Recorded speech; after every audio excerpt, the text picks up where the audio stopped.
करेंगे तीसरे important insight के बारे में, और वो है कि आपके मस्तिष्क का सीक्रेट ड्राइवर है मेटाबॉलिज्म, जिसे स्किलफुली कुशलता से रेगुलेट करता है आपका माइटोकॉन्ड्रिया।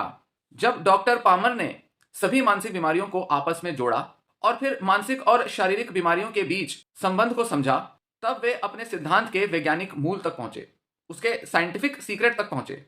यह एक सरल, सुंदर और क्रांतिकारी कथन है जो पूरी किताब की नींव बनाता है। सभी मानसिक बीमारियां वास्तव में मस्तिष्क की मेटाबॉलिक बीमारियां हैं, मतलब सारे मेंटल डिसऑर्डर्स मेटाबॉलिक डिसऑर्डर्स हैं, ये उन्होंने कंक्लूजन निकाला।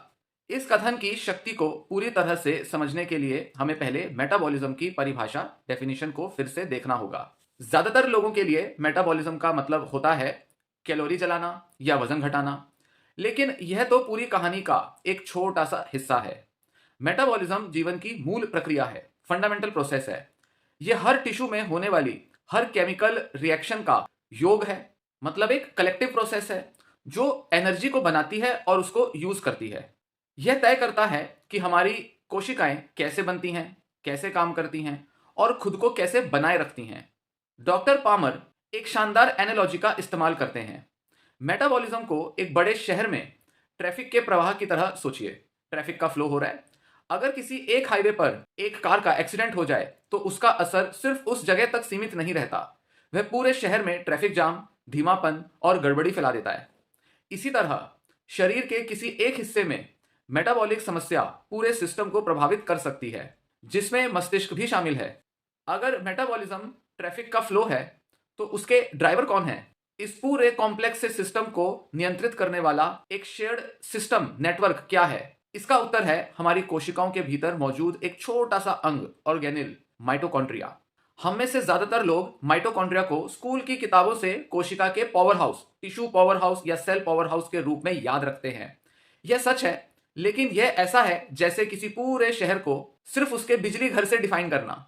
असलियत यह है कि माइटोकॉन्ड्रिया इससे कहीं ज्यादा है। लगभग 1.5 अरब साल पहले ये स्वतंत्र जीवाणु थे जो हमारे पूर्वजों की कोशिकाओं के साथ एक सहजीवी संबंध में आए। यह पार्टनरशिप इतनी सफल रही कि आज पृथ्वी पर मौजूद हर जटिल जीवन इसी पर आधारित है। आज माइटोकॉन्ड्रिया हमारे टिश्यूज के ऑर्केस्ट्रा के मुख्य संचालक हैं, जो हमारे स्वास्थ्य के हर पहलू में महत्वपूर्ण भूमिका निभाते हैं। सेल्स को, टिश्यूज को पावर हाउस कहने की बजाय उसे एक फैक्ट्री समझना ज्यादा सटीक होगा। न्यूक्लियस में हमारे डीएनए की ब्लूप्रिंट होती है, लेकिन माइटोकॉन्ड्रिया ही असली फैक्ट्री वर्कर है, जो ब्लूप्रिंट पढ़ते हैं, मशीनें चलाते हैं, सफाई और मरम्मत करते हैं, संचार संभालते हैं, मतलब पूरा कम्युनिकेशन मैनेज करते हैं, और तय करते हैं कि फैक्ट्री कब बंद होनी चाहिए। आइए अब देखते हैं कि ये जो माइटोकॉन्ड्रिया, जो कि एक तरह के वर्कर हैं, ये कितने चौंकाने वाले और शानदार काम करते हैं। न्यूरोट्रांसमीटर के मास्टर रेगुलेटर होते हैं ये। मानसिक बीमारी की chemical imbalance theory serotonin, dopamine, norepinephrine, GABA, इन जैसे न्यूरोट्रांसमीटर पर केंद्रित थी। लेकिन इन्हें नियंत्रित करता कौन है? माइटोकॉन्ड्रिया। ये माइटोकॉन्ड्रिया ही हैं जो न्यूरोट्रांसमीटर के पूरे लाइफ साइकिल को एनर्जी देते हैं, उसका निर्माण, उसकी पैकेजिंग, ट्रांसपोर्ट, रिलीज और उसका रीअपटेक। अगर माइटोकॉन्ड्रिया स्वस्थ ना रहे तो न्यूरोट्रांसमीटर का पूरा सिस्टम ठीक से काम कर ही नहीं सकता। दूसरा इनका काम होता है स्ट्रेस रिस्पॉन्स का नियंत्रण। जब आप मानसिक तनाव महसूस करते हैं तो शरीर में कॉर्टिसोल, एड्रेनलिन और कुछ इन्फ्लेमेटरी मॉलिक्यूल्स की बाढ़ आ जाती है। शोध से पता चला है कि माइटोकॉन्ड्रिया इस पूरी प्रक्रिया को नियंत्रित करते हैं। अगर वे ठीक से काम ना करें तो स्ट्रेस की जो पूरी रिस्पॉन्स साइकिल है वो बिगड़ जाती है, जिससे क्रोनिक एंजाइटी, इन्फ्लेमेशन और हार्मोनल इंबैलेंस होता है। हार्मोन्स की प्रोडक्शन का कंट्रोल। माइटोकॉन्ड्रिया हार्मोन निर्माण के लिए जरूरी एंजाइम बनाते हैं, जैसे कॉर्टिसोल, एस्ट्रोजन और टेस्टोस्टेरोन। इनके बिना ये हार्मोन बन ही नहीं सकते। फिर इनका एक काम आता है एपिजेनेटिक्स के प्राइमरी कंट्रोलर। पहले माना जाता था कि न्यूक्लियस ही जीन के नियंत्रण का केंद्र है, लेकिन अब हम जानते हैं कि माइटोकॉन्ड्रिया लगातार न्यूक्लियस को संकेत भेजता रहता है, जैसे जीपीएस2 और एमओटीएससी प्रोटीन, जो न्यूक्लियस में जाकर यह तय करते हैं कि कौन से जीन चालू होंगे और कौन से बंद होंगे। जेनेटिक एक्सप्रेशन को कंट्रोल करता है माइटोकॉन्ड्रिया। फिर इसका काम आता है टिश्यूज की मेंटेनेंस, उनकी वृद्धि और उनके मृत्यु का नियंत्रण। माइटोकॉन्ड्रिया टिश्यूज की सफाई, जिसे ऑटोफेजी कहते हैं, उनके आकार का परिवर्तन, जिसे फ्यूजन या फिजन कहते हैं, न्यूरोप्लास्टिसिटी और लास्ट में एपोप्टोसिस, जो कि प्रोग्राम्ड सेल डेथ कहा जाता है, इन सबको नियंत्रित करते हैं। जब कोई कोशिका बहुत ज्यादा क्षतिग्रस्त हो जाती है, डैमेज हो जाती है, तो माइटोकॉन्ड्रिया ही उसे आत्मविनाश मतलब सेल्फ डिस्ट्रक्शन का आदेश देते हैं। जब आप ये सूची देखते हैं तो ब्रेन एनर्जी थ्योरी पूरी तरह स्पष्ट हो जाती है। अगर माइटोकॉन्ड्रिया ठीक से काम नहीं कर रहे तो दिमाग भी, मस्तिष्क भी ठीक से काम कर ही नहीं सकता। यह गड़बड़ी मेंटल डिसऑर्डर के लक्षणों के रूप में 5 तरीकों से प्रकट होती है, प्रेजेंट होती है। एक होता है टिश्यूज और सेल्स के मेंटेनेंस में कमी। टॉक्सिन्स जमा होते हैं और टिश्यूज जो है वो टूटने लगते हैं। ब्रेन की एक्टिविटी में ओवर एक्टिवेशन का होना, ब्रेक लगाने की जो क्षमता है वो खत्म हो जाती है, जिससे एंजाइटी, मैनिक थॉट्स, ऑब्सेशंस या सीजर जैसे लक्षण आते हैं। दिमाग के एक्टिविटी में हाइपो एक्टिवेशन मतलब एक्टिवेशन में कमी आती है। एनर्जी की कमी से थकान, ब्रेन फॉग, ध्यान लगाने में कमी और डिप्रेशन जैसे लक्षण आते हैं। फिर आते हैं डेवलपमेंट रिलेटेड प्रॉब्लम्स। अगर बचपन में माइटोकॉन्ड्रिया कोई गड़बड़ करे तो मस्तिष्क सही से विकसित नहीं हो पाता, जिससे ऑटिज्म जैसी बीमारियां होती हैं। सेल्स श्रिंकेज और उनकी डेथ। लंबे समय तक एनर्जी की कमी से ब्रेन की जो सेल्स हैं, टिश्यूज हैं, वो मरने लगते हैं, जैसे कि क्रोनिक मानसिक बीमारियां और अल्जाइमर जैसी न्यूरो डिजेनरेटिव बीमारियों में देखा जाता है। अगर आप इस सिद्धांत को वास्तविकता में देखना चाहते हैं तो डिलीरियम को देखिए। यह एक तीव्र, बहुत ही इंटेंस मानसिक गड़बड़ी की अवस्था है जिसमें कोई भी मानसिक लक्षण आ सकता है। भ्रम, delusion, Paranoia, depression, manic behaviour, excitation, anxiety. इसका कारण कोई भी गंभीर शारीरिक बीमारी जो शरीर को बहुत भारी मेटाबॉलिक तनाव में डाल दे, जैसे कि हार्ट अटैक, सीवियर सा कोई इंफेक्शन, कोई बड़ी सर्जरी या बहुत ज्यादा शराब पीना। डिलीरियम इस सिद्धांत का प्रमाण है। यह दिखाता है कि जब मेटाबॉलिक संकट बहुत गंभीर हो जाता है तो मस्तिष्क की ऊर्जा प्रणाली, एनर्जी नेटवर्क विफल हो जाता है और मानसिक बीमारी के सभी लक्षण एक साथ प्रकट हो सकते हैं। यह ऐसी ही कोई स्थिति है जब किसी फैक्ट्री के सारे कर्मचारी अचानक से काम छोड़ दें। वैसी ही कंडीशन जब बॉडी में बन जाए तो डिलीरियम की अवस्था आती है।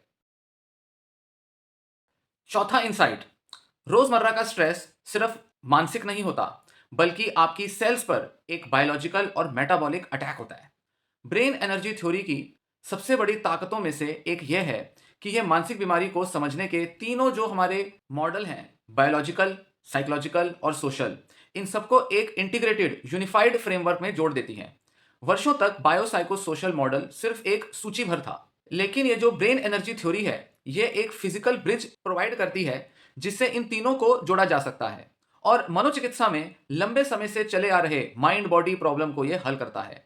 यह दिखाता है कि हमारे विचार, इमोशंस और हमारे लाइफ के एक्सपीरियंसेस हमारे मस्तिष्क में वास्तविक तौर पर एक बायोलॉजिकल चेंज किस तरह लाते हैं। और ये जो ब्रिज होता है इन सब के बीच, वो होता है हमारा स्ट्रेस रिस्पॉन्स। हम अक्सर स्ट्रेस को एक इमोशनल या साइकोलॉजिकल एक्सपीरियंस मानते हैं, जैसे कि कोई डेडलाइन पूरी करनी हो, पैसों की चिंता हो या रिश्तों में कलेश हो। लेकिन डॉक्टर पामर स्पष्ट करते हैं कि तनाव की प्रतिक्रिया एक ठोस मतलब कंक्रीट और एक कॉम्प्लेक्स बायोलॉजिकल प्रोसेस है। जब भी आप किसी खतरे को महसूस करते हैं, चाहे वह जंगल में बाघ हो या ऑफिस की डेडलाइन, आपका मस्तिष्क HPA एक्सिस और सिंपैथेटिक नर्वस सिस्टम को सक्रिय करता है। इससे शरीर में कॉर्टिसोल और एड्रेनलिन जैसे हार्मोन की बाढ़ आ जाती है और फिर सूजन शुरू हो जाती है, इन्फ्लेमेशन होती है। यह सब फाइट या फ्लाइट रिस्पॉन्स का ही हिस्सा है जो शरीर को थोड़ी देर के लिए बचाव के लिए तैयार करता है। लेकिन इस पूरी प्रक्रिया की एक मेटाबॉलिक कीमत होती है। खतरे से निपटना एक एनर्जी को खर्च करने की प्रक्रिया है। जब शरीर बार बार अपनी ऊर्जा का उपयोग सिर्फ खतरे से निपटने में करता है तो कोशिकाओं की मरम्मत और रख रखाव जैसे जो लंबे टाइम तक चलने वाले कार्य हैं उनके लिए ऊर्जा कम हो जाती है। लंबे समय तक तनाव लेने से ऑटोफेजी बाधित हो जाती है, मतलब सेल्स की सफाई करने की प्रक्रिया, जिससे क्षतिग्रस्त हिस्से, डैमेज्ड हिस्से और गलत प्रोटीन कोशिकाओं में जमा होने लगते हैं। इसके अलावा स्ट्रेस की वजह से बॉडी के सेल्स में मैसेंजर RNA को स्ट्रेस ग्रेन्यूल्स में बंद करने के लिए मजबूर होना पड़ता है, जिससे नए प्रोटीन बनने की प्रक्रिया रुक जाती है। जब सफाई कर्मचारी बार बार इमरजेंसी में बुलाए जाते हैं और नए पुर्जे नहीं बनते तो कोशिका में कचरा जमा होने लगता है, जिससे कार्य क्षमता घटती है और उम्र बढ़ने की प्रक्रिया तेज हो जाती है। इसका सबसे गहरा प्रमाण एडवर्स चाइल्डहुड एक्सपीरियंसेस ACEs नामक ऐतिहासिक अध्ययन में मिलता है। इस अध्ययन में, रिसर्च में, उन लोगों को ट्रैक किया गया जिन्होंने बचपन में बहुत ही सीवियर सा अब्यूज, जैसे कि फिजिकल या सेक्सुअल अब्यूज या किसी तरह का नेग्लेक्ट या फैमिली में इंस्टेबिलिटी का अनुभव किया था। नतीजे चौंकाने वाले थे।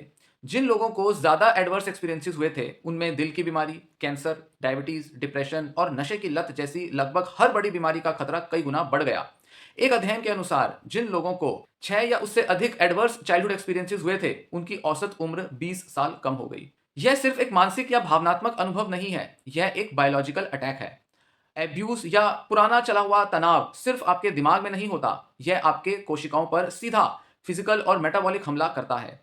यह आपकी ऊर्जा को खत्म करता है और शरीर को बहुत ही इनसिक्योर बना देता है।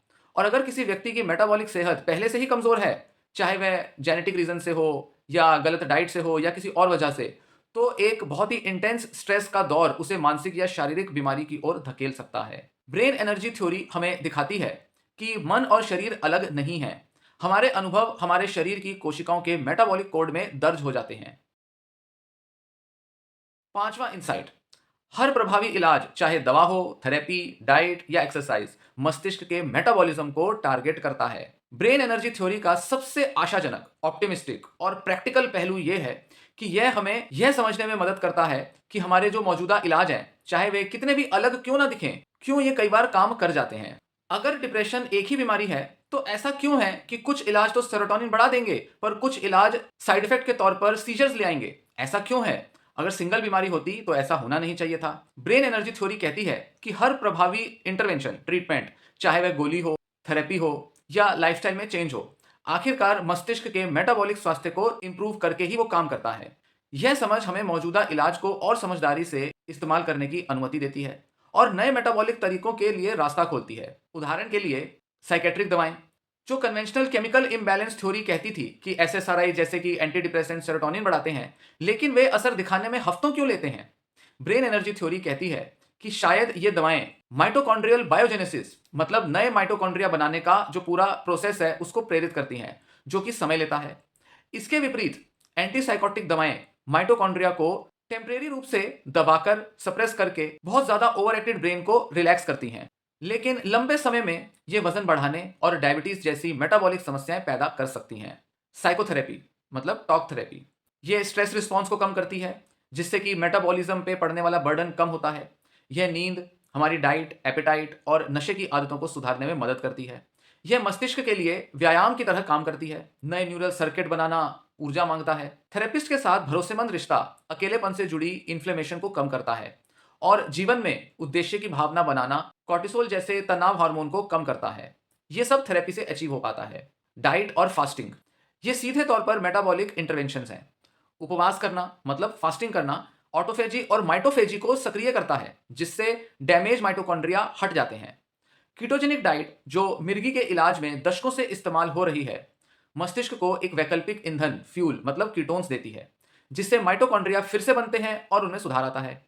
माइल्ड्रेड की कहानी, जिन्होंने 70 साल की उम्र में 53 साल पुरानी स्किज़ोफ्रेनिया से पूरी तरह राहत पाई, इस थेरेपी की शक्ति को दर्शाता है और ये एक सच्ची कहानी है। एक्सरसाइज, यह माइटोकॉन्ड्रियल बायोजेनेसिस और माइटोफेजी को बढ़ावा देने का सबसे प्रभावी प्राकृतिक नेचुरल तरीका है।